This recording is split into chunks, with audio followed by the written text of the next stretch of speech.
यह कहानी मुफासा और अस्कार का था, जिसे राफीकी सुना रहा था। मुफासा अपने माता पिता के साथ गौरव भूमि से बहुत दूर रहता था, जहाँ महीनों से बारिश नहीं हुआ था। महीनों से बारिश न होने के कारण वह जंगल बंजर होने लगी थी। मुफासा और उसका परिवार उस जगह को छोड़कर दूसरी जगह जा रहे थे, जिसका नाम मिलेले था। चलते हुए बारिश आ जाती है। मुफासा खेलते हुए एक घाटी में चला जाता है। बारिश की वजह से जब पानी बढ़ने लगता है तो मुफासा के पिता मुफासा को घाटी से बाहर आने के लिए कहते हैं, लेकिन पानी इतना बढ़ जाता है कि मुफासा को पानी से डर लगने लगता है। मुफासा के माता पिता उसे बचाने के लिए पानी में उतरते हैं। मुफासा के पिता मुफासा को मुंह से पकड़कर उस किनारे के पास फेंक देते हैं। वह किनारा एक छोटा सा बांध था, लेकिन वह बांध एक हाथी के कारण टूट जाती है। बांध के टूटने से मुफासा अपने माता पिता से अलग हो जाता है। उस बाढ़ में मुफासा बहुत दूर तक बहकर एक तालाब में आ जाता है। उसी तालाब में मुफासा की मुलाकात टाका से होती है। टाका मुफासा को बताता है कि पानी में मगरमच्छ है, इसलिए उसे जल्दी बाहर आना चाहिए। मुफासा बाहर आने की कोशिश करने लगता है, लेकिन वह बहुत थक चुका था। टाका मुफासा की मदद करने लगता है, लेकिन कोई फायदा नहीं। जैसे ही मगरमच्छ मुफासा को पकड़ने लगता है, वहाँ पर टाका की माँ आ जाती है और मगरमच्छ को डराकर भगा देती है। टाका की माँ का नाम ऐशे था।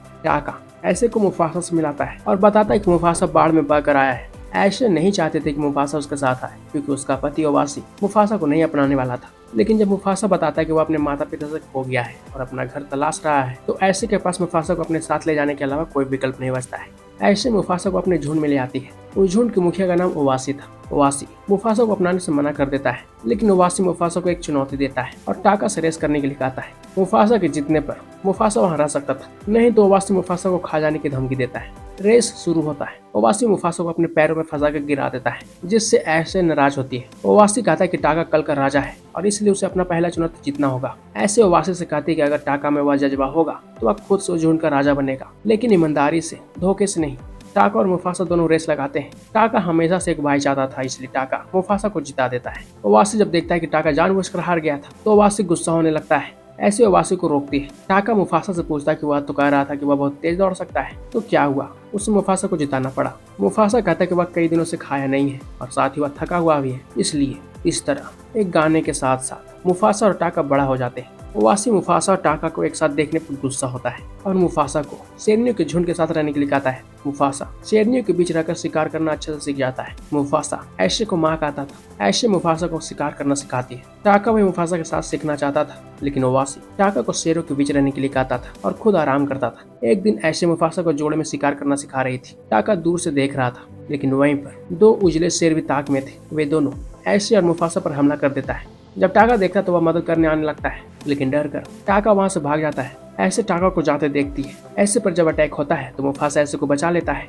और इस फाइट में एक उजला शेर मारा जाता है, जबकि एक शेर वहां से भाग जाता है। मुफासा और ऐसे जब समूह में आते हैं तो ओवासी ऐसे को घायल देखकर घबराता है। ऐसे बताते हैं कि आज अगर मुफासा नहीं होता तो वह मारी जाती। ओवासी मुफासा का शुक्रिया कहता है कि उसने ऐसे की जान बचाई थी। मुफासा सभी को आगाह करता है कि उजले शेर कुछ ही समय में वहां आकर उन पर हमला करने वाले हैं। ओवासी इसकी जांच करने के लिए एक खबरी को भेजता है। दूसरी तरफ जब एक शेर बचकर अपने झुंड के पास पहुंचता है तो उस झुंड का मुखिया, जिसका नाम कीरोस था, वह गुस्सा होता है क्योंकि कीरोस का बेटा उस लड़ाई में मारा गया था। कीरोस उस शेर को भी खत्म कर देता है। ओवासी का जासूस यह देखकर घबरा जाता है और वहां से भागकर इसकी सूचना ओवासी को देता है। वह जासूस बताता है कि वे शेर संख्या में उनसे 2 गुने हैं और सभी बहुत ताकतवर दिख रहे थे। ओवासी टाका को समझाता है और वो सुबह बात भूल जाने के लिए कहता है जब वह लड़ाई से भाग गया था, क्योंकि टाका होने वाला महाराज था। ओवासी उस बात को किसी से भी नहीं करने के लिए कहता है। ओवासी मुफासा और टाका को वहां से दूर भेजने की सोचता है, ताकि टाका जो एक होने वाला महाराज था उससे बचाया जा सके। ऐशे भी मुफासा को समझाती है और मुफासा को वहीं जाने के लिए कहती है जहाँ मुफासा की माँ उसे भेजना चाहते थे, गौरव भूमि, जिसे मिलेले कहा जाता था। इस तरह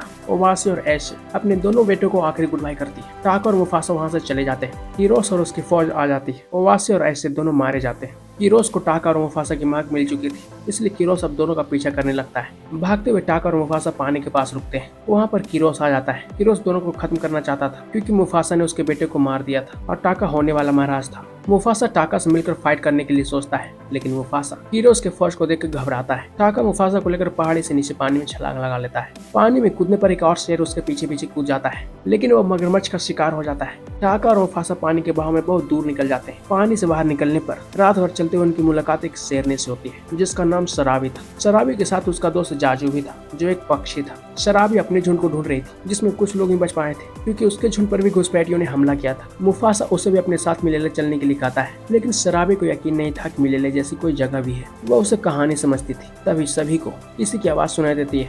बंदरों का झुंड एक बंदर को अपने समूह से अलग कर देता है क्योंकि सभी बंदर उस पर काला जादू करने का आरोप लगा रहे थे। उस बंदर का नाम राफीकी था। राफीकी बिना कुछ बोले वहां से चला जाता है जैसे उसका वहां से जाने का समय आ गया था। रास्ते में बढ़ते हुए मुफासा और टाका उसके सामने आ जाते हैं, लेकिन राफीकी उनसे बिल्कुल भी नहीं डरता है। मुफासा हैरान होता है कि वह उसे खाने आया है तो वह बंदर भाग क्यों नहीं रहा है। मुफासा राफीकी से कहता है कि वह चाहे तो वहां से भाग सकता है, लेकिन वह ज्यादा दूर नहीं जा पाएगा। राफीकी कहता है कि वह क्यों भागे। मुफासा और टाका उसे डराने की कोशिश करते हैं, लेकिन राफीकी बताता है कि वह एक जगह जा रहा है जिसका नाम मिलेली है। अगर वे उसे मार देंगे तो वे वहां नहीं जा पाएंगे। राफीकी कहता है कि वह वहां कई बार सपनों में जा चुका है और उसे रास्ता पता है। उसका परिवार वहां उसका इंतजार कर रहा है और अगर वह भी चलना चाहते हैं तो वह भी उसके साथ चले। इस तरह इस सफर पर 5 लोग जुड़ चुके थे जो मिलेले जा रहे थे। मुफासा दूर से ही आने वाले शिकारी को सूंघ सकता था, जिसकी वजह से वह बहुत चौकन्ना रहता था। इस बीच टाका मुफासा को बताता है कि वह शराबी को पसंद करता है। टाका मुफासा से उसकी मदद करने के लिए कहता है और मुफासा से पूछता है कि वह शराबी से बात करना चाहता है, वह उससे कैसे बात कर सकता है। मुफासा टाका को उस फूल के बारे में बात करने के लिए कहता है जहाँ से शराबी आई थी, क्योंकि जिस जगह से शराबी आई थी वह जगह एक खास फूलों से घिरा रहता था जिसका नाम बकर फूल था और बकर फूल का खुशबू उसके बालों से आता था। टाका वैसा ही करता है। टाका शराबी से बकर फूल बोलने की जगह वो उससे कहता है कि उससे बकरी की बू आती है, फिर खुद के शब्दों को सुधारता है और कहता है कि उससे बकर फूल की खुशबू आती है। शराबी हैरान होती है। वह बताती कि वह जहाँ रहती थी वह जगह उन फूलों से भरी हुई थी और वह जगह बहुत खूबसूरत थी। तभी सभी सामने देखते हैं क्योंकि वहाँ हाथियों का झुंड उस रास्ते से आगे बढ़ रहा था। मुफासा हैरान होता है क्योंकि वह रास्ता हाथियों का नहीं था। तभी जाजू सभी को आगाह करता है वहाँ पर कीरोस और उसका झुंड आ रहा था। टाका सोचता है कि वह घाटी की दूसरी तरफ है तो फिलहाल सुरक्षित है, लेकिन कीरोस एक छलांग लगाता है और बीच में एक पत्थर पर कूद जाता है। सभी परेशान होने लगते हैं। मुफासा हाथियों से बात करने की सोचता है और हाथियों को अपने साथ मिलाकर लड़ने की सोचता है, लेकिन शराबी के पास एक और तरीका था। वहाँ पर मधुमक्खी का एक बड़ा छत्ता था। शराबी मधुमक्खी के छत्ता को कबाड़ने जाती है, जबकि मुफासा हाथियों से बात करने की कोशिश करने लगता है, लेकिन कोई भी हाथी मुफासा का बात नहीं सुन रहा था। सभी हाथी शिकारी के डर से भाग रहे थे। शराबी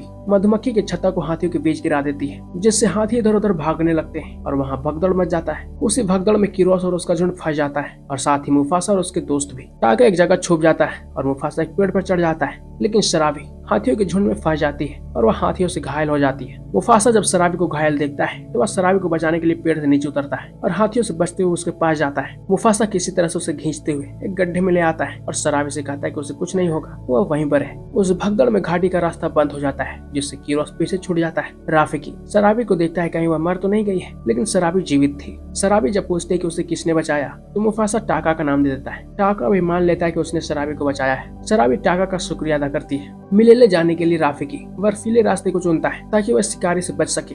रास्ते में चलते हुए बर्फ गिरना बंद हो जाता है। मुफासा जाजू से काम करवाता है। मुफासा कहता है कि अगर वह निशान शिकारी को दिख जाएगा तो वे शिकारी उस निशान का पीछा करते हुए मिलेले तक पहुंच जाएंगे। इसलिए मुफासा जाजू से उनके पीछे सारे निशान मिटा देने के लिए कहता है। जाजू वैसा ही करता है। जाजू अपने पंखों की मदद से रास्ते का निशान मिटा देता है। निशान मिटने के कारण कीरोस और उसका झुंड रास्ता भटक जाता है। जाजू दूर से उन पर नजर रख रहा था। जाजू जब देखता है कि मुफासा का प्लान काम कर गया तो इसकी सूचना देता है। सभी खुश होते हैं। मुफासा तो शराबी भी इम्प्रेस हो गई थी। मुफासा और शराबी जब करीब आते हैं तो टाका को थोड़ी जलन होती है। आगे बढ़ते हुए बर्फ के कारण राफीकी गिर जाता है। मुफासा राफीकी को अपने पीठ पर बैठा लेता है और उससे कहता है कि वह है ना। शराबी को यह बात कि वह है ना तब भी सुनाई दी थी जब वह हाथी के झुंड में फंस चुकी थी। शराबी को पता चल जाता है कि हाथियों से मुफासा ने उसकी जान बचाई थी। कुछ दूर जाने पर जब तूफान तेज हो जाता है तो सभी थोड़ा रुकते हैं। मुफासा आगे बढ़ने से पहले सभी को कुछ खिलाने के लिए शिकार के लिए निकलता है। शराबी भी वहां आती है। जब शराबी मुफासा को देखती है कि वह उस बर्फीले तूफान में शिकार करने की तैयारी कर रहा है तो शराबी मुफासा का मजाक उड़ाती है कि वह किसी परछाई का पीछा कर रहा है क्या।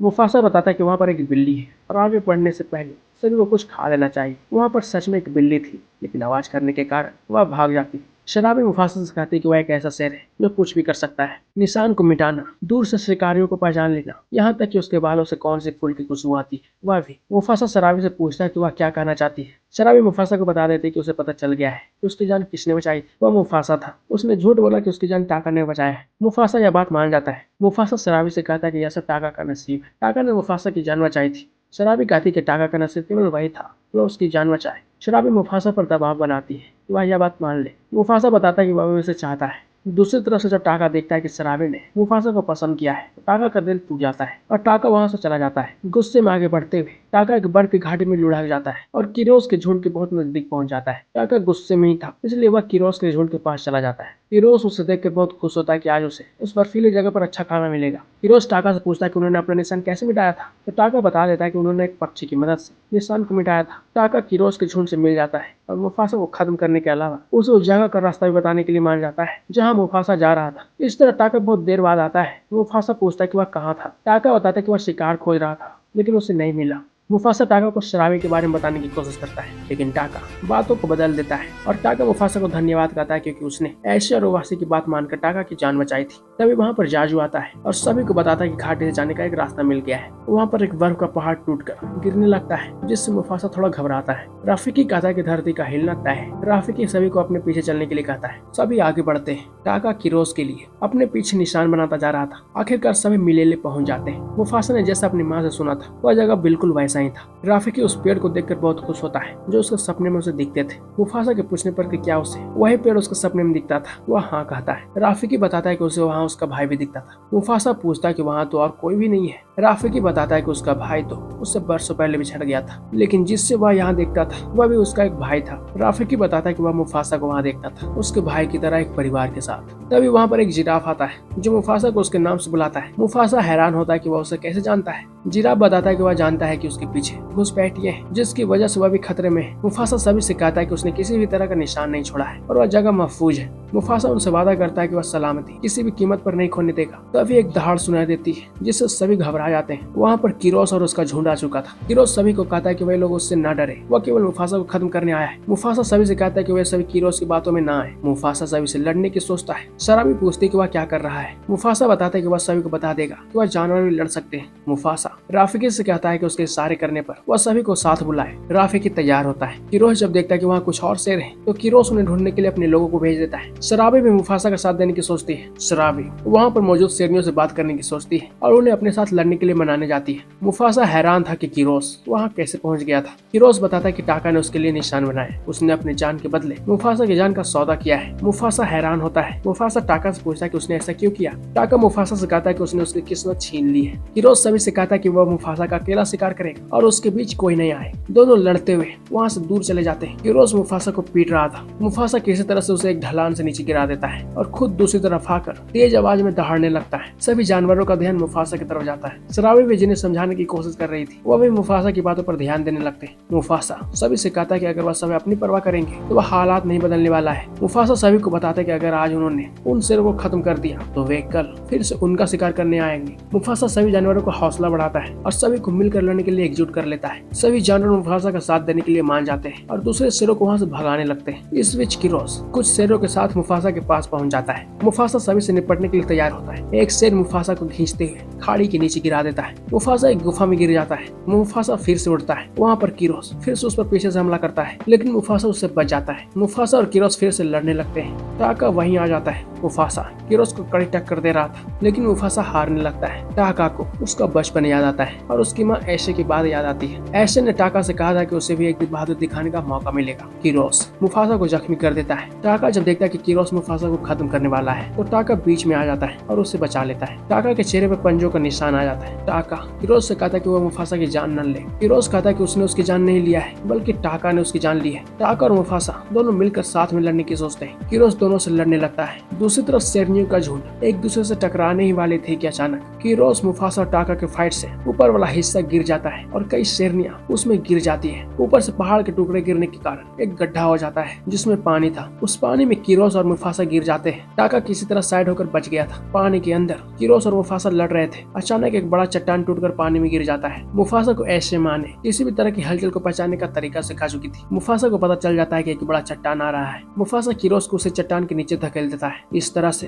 किरोस मारा जाता है। किरोस के मरने के बाद मुफासा ऊपर आता है, लेकिन मुफासा बहुत थक चुका था, इसलिए वह पानी में डूबने लगता है। लेकिन टाका मुफासा को पकड़ लेता है। टाका उसे ऊपर खींच लेता है। वहाँ पर शराबी भी आ जाती है। टाका शराबी को उदास होकर देखते वहाँ से चला जाता है। शराबी मुफासा को लेकर गुफा से बाहर आती है। सभी मुफासा को अपना राजा मानने लगे थे। मुफासा सभी से कहता है वह सभी एक है और वहाँ कोई राजा नहीं है। राफिकी मुफासा को समझाता है कि मुफासा की वजह से वे सभी साथ आए हैं और वो अपनी ताकत पहचान पाए हैं। एक राजा यही करता है। मुफासा कहता है कि वह राजा नहीं है क्योंकि उसके अंदर शाही खून नहीं है। राफी मुफासा से कहता कि वह जो पहले था वह भूल जाए और अब जो वह बन गया है वह उस पर ध्यान दे। वह एक राजा बन गया है। राफी मुफासा को एक और तोहफा देता है। वहाँ पर मुफासा की माँ भी थी। मुफासा बहुत खुश होता है। मुफासा अपने पिता के बारे में पूछता है, लेकिन उसके पिता उस बाढ़ से नहीं बच पाए थे। वहाँ पर टाका आता है और मुफासा से माफी मांगता है। जाजू अपने महाराज मुफासा से टाका को बेदखल करने का सुझाव देता है। मुफासा कहता है कि जब तक वह महाराज रहेगा उसके भाई के लिए भी वह जगह होगी। टाका मुफासा से कहता है कि वह बहुत शर्मिंदा है। मुफासा कहता है कि लेकिन वह उसका कभी नाम नहीं लेगा, चाहे आज या कभी और। टाका मुफासा से कहता है कि आज से उसका नमस्कार होगा ताकि वह तिरस्कार उसे याद रहे। टाका मुफासा के सामने झुककर वहाँ से चला जाता है। इस तरह मिलेले आकर मुफासा का परिवार उससे मिल चुका था। अब सीन शिफ्ट होता है और हम देखते हैं कि राफी की जो कहानी सुना रहा था उससे कियारा कहती है कि काश वह मुफासा से मिल सकती। राफी कियारा से कहता है कि वह आसमान में देखी, जैसा कि मुफासा ने सिम्बा को कहा था उसके पूर्वज हमेशा उन्हें दिखाई देंगे। कियारा बाहर आती है। एक तरफ कियारा गुर्राने लगती है तो दूसरी तरफ कहानी में मुफासा दहाड़ रहा था। कियारा को दहाड़ते हुए मुफासा की छवि उसे बादलों में दिखाई देता है। कियारा खुश होती है। कियारा राफी से कहती है काश यह कहानी खत्म ही ना हो और उसकी मुफासा दादा कभी उससे दूर ही ना जाए। राफी कियारा से कहता है कि वह उससे दूर नहीं है बल्कि उसके दिल में है। तभी वहाँ पर सिम्बा जंगल से वापस आ चुका था। कियारा बहुत खुश होती है और वह सिम्बा से पूछती है कि उसकी माँ कहाँ है। नाला भी आ गई थी। नाला कियारा को उसके छोटे भाई से मिलाती है और कियारा को बताती है कि वह उसका भाई है। कियारा अपने छोटे भाई से मिलकर बहुत खुश होती है और उससे वह कहानी सुनाने के लिए तैयार होती है जो एक महान राजा का था। इस तरह से यह मूवी यहाँ खत्म होती है।